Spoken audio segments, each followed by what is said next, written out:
우리 사회는 사람의 정체성을 직업이나 그 사람이 가지고 있는 직책으로 이해하려는 경향이 있습니다. 그래서 여러분들 우리 아이들에게 이런 말씀들을 많이 하셨을 거예요. 훌륭한 사람 되라. 근데 훌륭한 사람이 어떤 사람입니까? 훌륭한 사람 되라라고 얘기하면서 어떤 사람이 되라고 얘기해요? 의사가 되라, 교사가 되라, 교수가 되라, 뭐 이렇게 이야기를 하는 거죠. 훌륭한 사람이, 그런 사람들이 훌륭한 사람입니까? 물론 그런 사람들 중에 훌륭한 사람들이 있죠.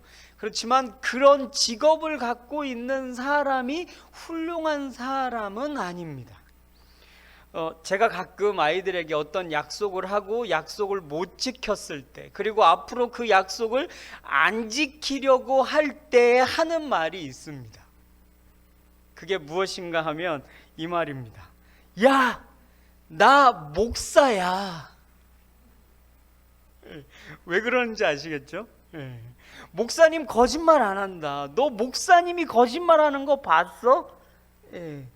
보셨습니까? 그죠?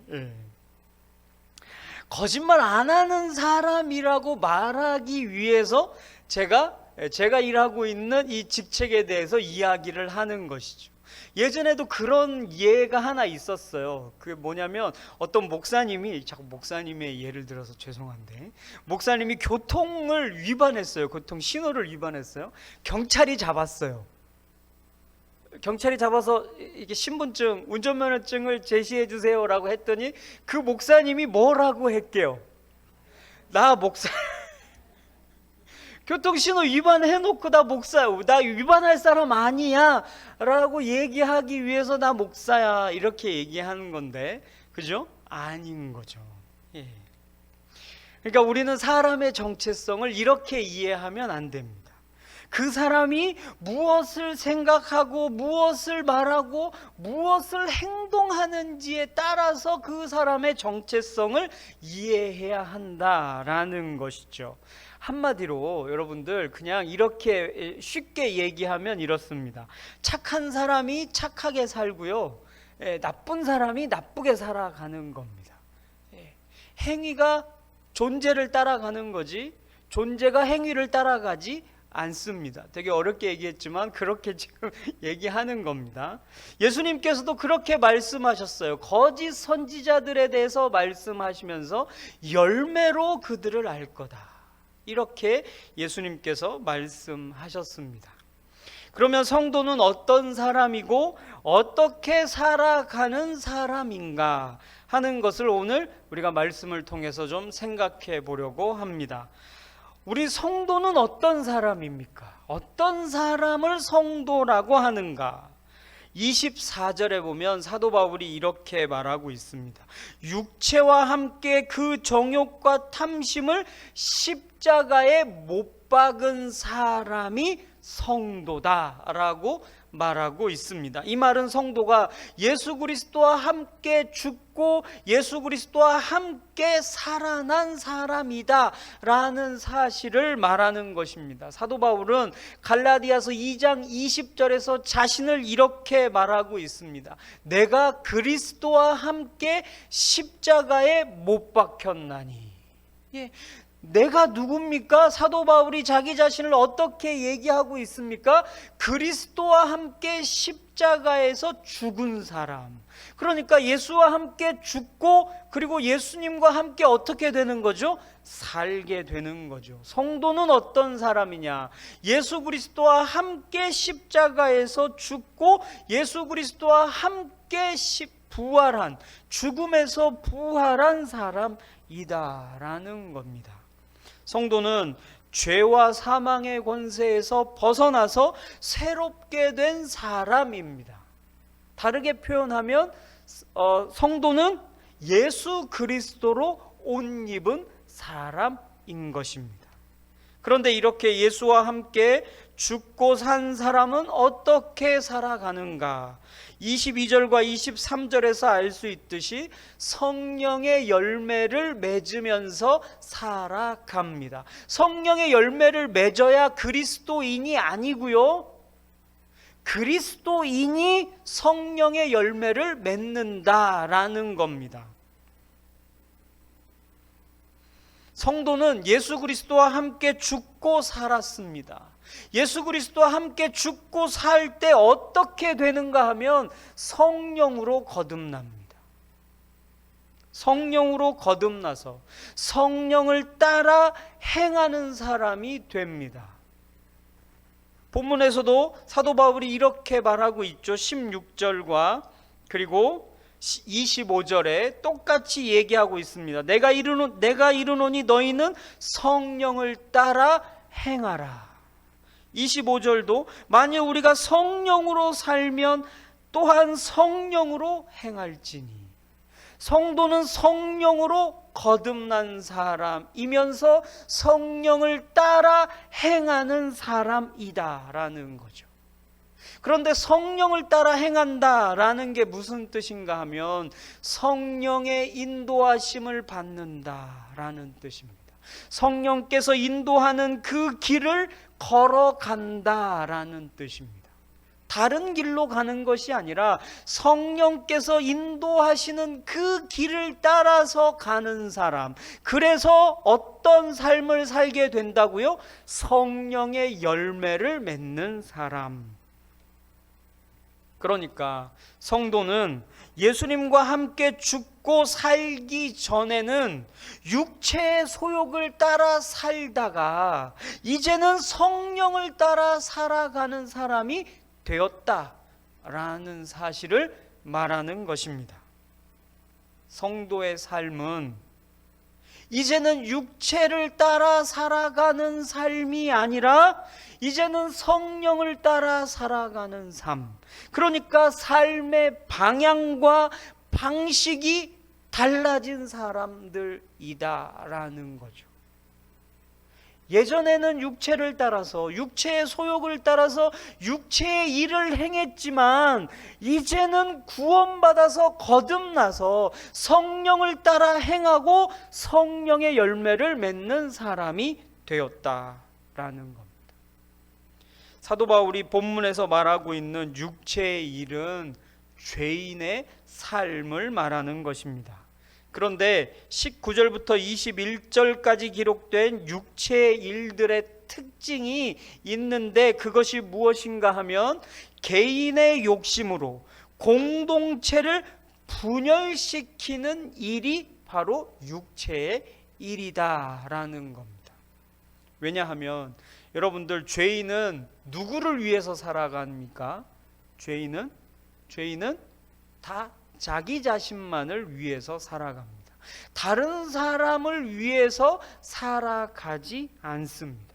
다 자기 사랑으로 살아가는 사람들이 죄인의 삶의 특징입니다. 그래서 그들의 삶에는 이웃을 사랑하는 삶이 없고 공동체를 위한 삶도 없는 것이죠. 그러니까 성령을 따라서 성령의 열매를 맺는다는 것은 무슨 뜻인가 하면 이제는 개인적인 욕심을 따라 살아가는 것이 아니라 이웃을 사랑하며 살아가고 또 공동체를 위해서 살아가는 삶이다 라는 것을 알 수 있습니다. 왜냐하면 성령은 우리를 서로 하나 되게 하는 영이기 때문입니다. 성령은 분열의 영이 아닙니다. 사단의 영은 분열의 영입니다. 나뉘게 합니다. 서로 분쟁하게 합니다. 갈라서게 합니다. 하지만 성령은 하나 되게 합니다. 그래서 한 마음과 한 뜻을 품으라고 이야기하는 것이죠. 그 한 마음과 한 뜻의 핵심은 무엇입니까? 바로 예수 그리스도의 마음. 우리가 다 예수 그리스도의 마음을 품고 있기 때문에, 품고 살고 있기 때문에 우리가 서로 하나 되는 것이죠.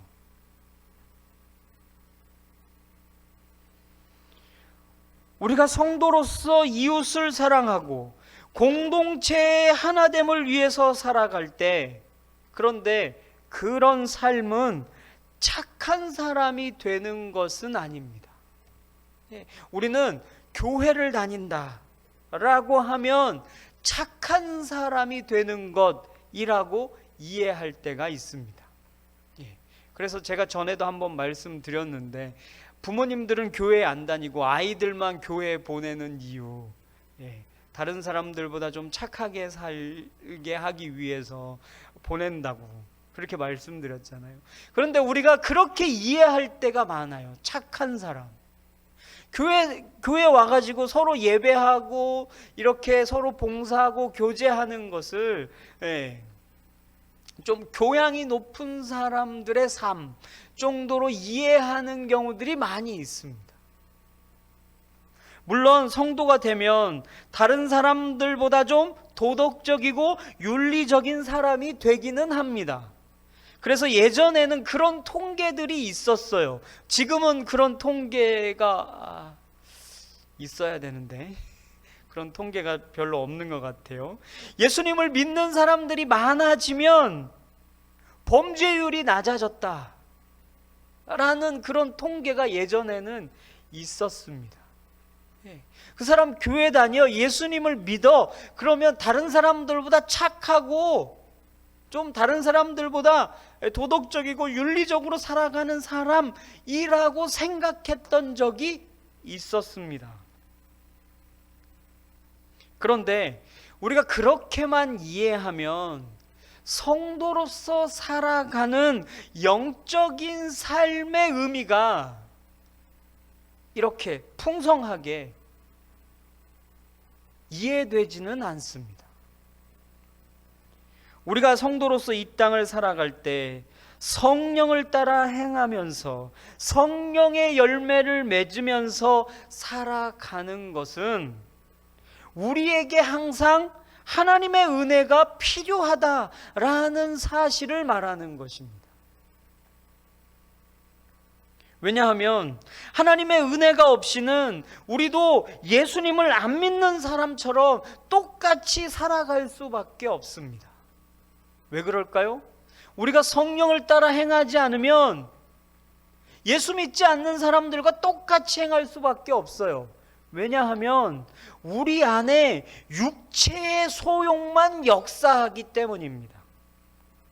17절에 보면 이렇게 말씀하고 있죠. 육체의 소욕은 성령을 거스르고 성령은 육체를 거스르나니 이 둘이 서로 대적함으로 너희가 원하는 것을 하지 못하게 하려 함이다. 육체의 소욕이 역사할 때 성령이 역사하면 육체의 일을 행하지 않게 된다라는 거죠. 그죠?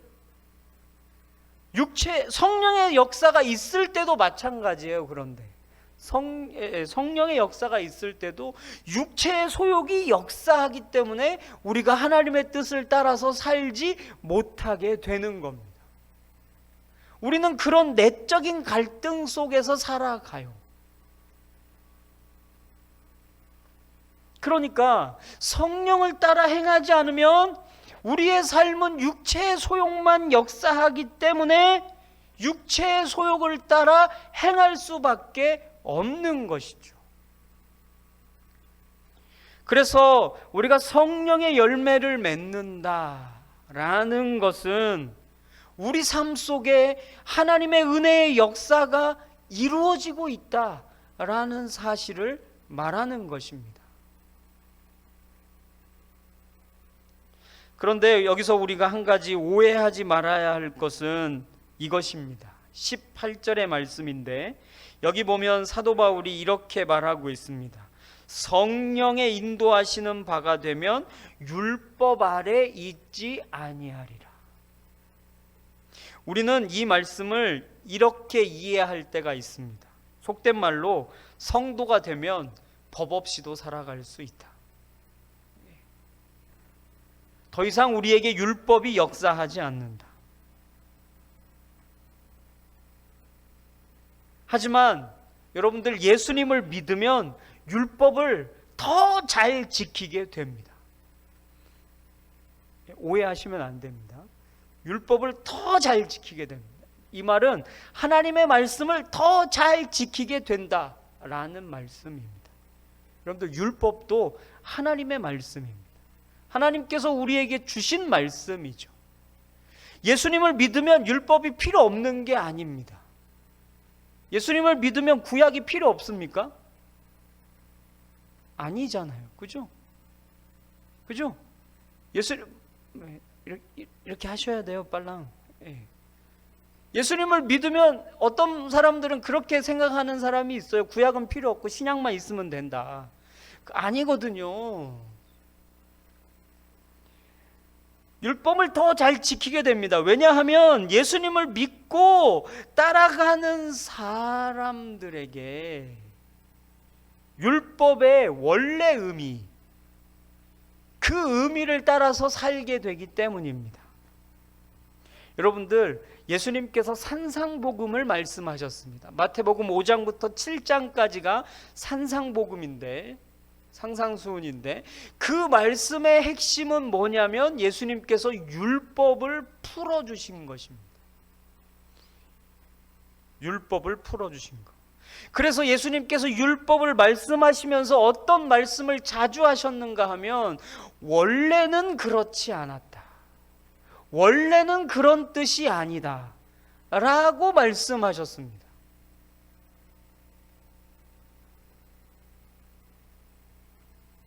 예수님은 율법의 원래 의미가 무엇인지를 성도들에게 말씀하셨어요.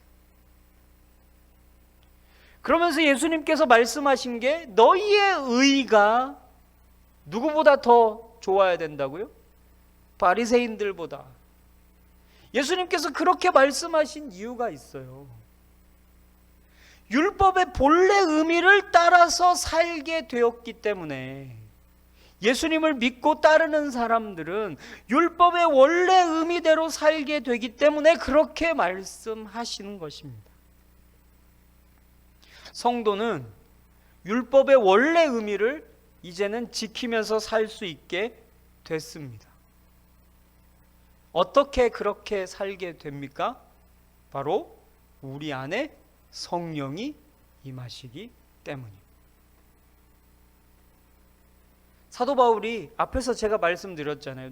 내가 이제 예수와 함께 죽었다. 십자가에서 죽었다. 그런데 내 안에 누가 산다? 예수님이 산다. 내가 행하는 것이 아니라 내 속에 계신 예수님께서 행하신다. 그러니까 우리는 주님의 말씀을 더 잘 지켜서 행할 수 있게 되는 것이죠. 그리고 중요한 사실 하나는, 이렇게 성령을 따라 행하는 삶을 금지할 법이 없다라고 사도 바울은 말하고 있습니다. 하나님께서 율법을 주신 이유는 우리에게 죄가 무엇인지를 알려주시기 위해서입니다. 죄를 금하도록 하기 위해서. 그런데 그 율법이 우리에게 죄를 금하도록 했습니까? 못했죠. 죄를 알기는 알지만 그것을 행할 능력이 우리에게 없기 때문에, 그죠? 우리는 죄를 행하는 거예요. 알면서도 행했던 때가 있었던 거죠. 하지만 이제는 예수 그리스도를 믿고 성령이 우리 안에 계심으로 말미암아 우리는 이제 율법을 지키게 되었다라는 것입니다. 그래서 여러분들, 율법은 이웃을 사랑하라고 말하고 있습니다. 이웃을 사랑하라. 그런데 여러분들, 예수님을 믿는 사람들에게는 어떻게 이웃을 사랑하라고 말하고 있습니까? 그 이웃이 어디까지 가죠? 이웃을 사랑하라 라고 했는데 그 이웃을 어디까지로 확장시킵니까? 원수까지 사랑하라. 그리고 예수님께서 선한 사마리아 비유에서도 누가 내 이웃입니까? 라고 물어봤는데 그 물어본 사람에게 예수님이 뭐라고 말씀하셨어요? 네가 이웃이 되어줘라 라고 말씀하셨어요. 이 사람이 이웃이다라고 말씀하시지 않았어요. 선한 사마리아인이 이웃이다 이렇게 말씀하시지 않았어요. 이같이 행해라 라고 말씀하셨어요. 그러니까 이웃의 범위도 확장하시고 이웃도 내가 정해서 이웃이라고 이렇게 특정 지었는데 예수님을 믿는 사람은 내가 어떤 이웃을 특정하는 것이 아니라 내가 이웃이 되는 것이다 라는 것이죠. 이게 하나님께서 우리에게 율법을 주신 궁극적인 이유였다라는 거죠. 그것을 행하도록 주님이 만드신다라는 겁니다. 우리의 존재는 그런 존재로 변해 있다라는 사실을 우리는 잊어서는 안 됩니다. 이렇게 사도 바울은 성도들에게 성령을 따라 행하라 라고 말하면서 한 가지를 경계하고 있는데 그것이 무엇인가 하면 26절에 헛된 영광을 구하지 마라 라고 말하고 있습니다. 헛된 영광을 구하여 서로 노엽게 하거나 서로 투기하지 말지니라. 헛된 영광을 구하는 것은 사람들에게 칭찬받기를 원하는 것입니다. 그럴 때 시기와 분쟁, 다툼이 분열이 있다라는 거죠. 성령을 따라 행하는 것이 자기 자랑이 될 수 있다라는 사실을 사도 바울은 말하고 있습니다. 우리는 성령을 따라 사랑하고 성령을 따라 온유하고 성령을 따라 화평하는 삶을 살아갑니다. 은혜로 행하는 것입니다. 그런데 주신 은혜를 따라 산다는 사실을 망각하면 이렇게 됩니다. 나는 사랑하는 사람이다. 나는 너보다 절제를 잘하는 사람이다. 나는 너보다 충성을 잘하는 사람이다. 이렇게 된다는 것이죠. 그렇게 되면 어떻게 됩니까?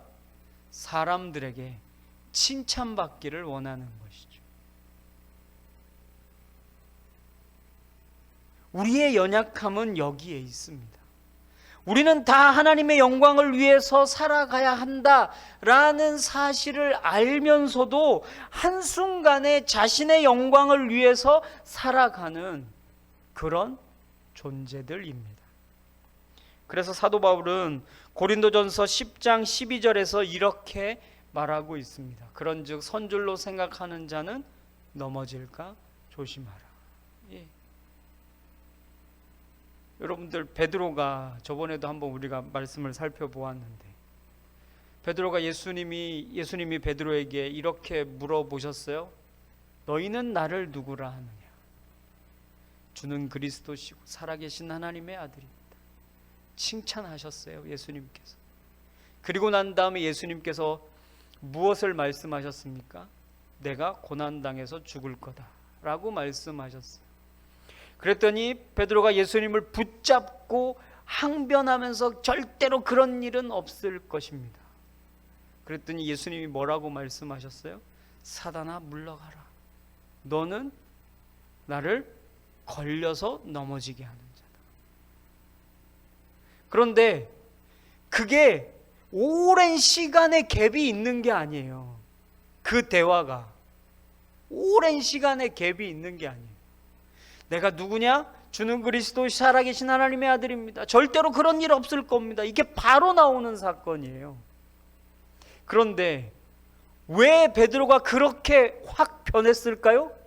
예수님께서 베드로에게 그렇게 말씀하셨습니다. 하나님의 일을 생각지 아니하고 사람의 일을 생각하는도다. 우리가 그런 존재. 하나님의 일을 생각하다가도 곧바로 사람의 일을 생각하는, 그런 존재들. 그렇기 때문에 우리는 항상 내가 주님 앞에 은혜로 살고 있음을 고백해야 합니다. 우리는 은혜의 자리에 서 있다라는 사실을 잊어서는 안 돼요. 그래야만 내가 성령의 열매를 맺고 사는 것이 우리의 공로가 아닌 것임을 고백하게 되는 것입니다. 말씀을 정리하겠습니다. 성도는 예수님과 함께 육체의 정욕을 십자가에 못 박은 사람들입니다. 그리고 성령으로 거듭나서 성령을 따라 행하는 사람들입니다. 그러니까 성도는 성령의 열매를 맺어가면서 살아가는 사람들인 것이죠. 우리가 성령의 열매를 맺는 것은, 그리고 맺으면서 살아가는 것은 성령의 인도하심을 받기 때문입니다. 성령께서 인도하시는 그 길을 따라가고 있기 때문에 성령의 열매들을 맺고 있는 것입니다. 그렇기 때문에 우리가 여기서 한 가지 주의해야 하는 것은 성령의 열매를 맺으며 사는 것이 헛된 영광이 되지 않도록 해야 하는 것입니다. 왜냐하면 우리가 성령의 열매를 맺는 것은 은혜이기 때문입니다.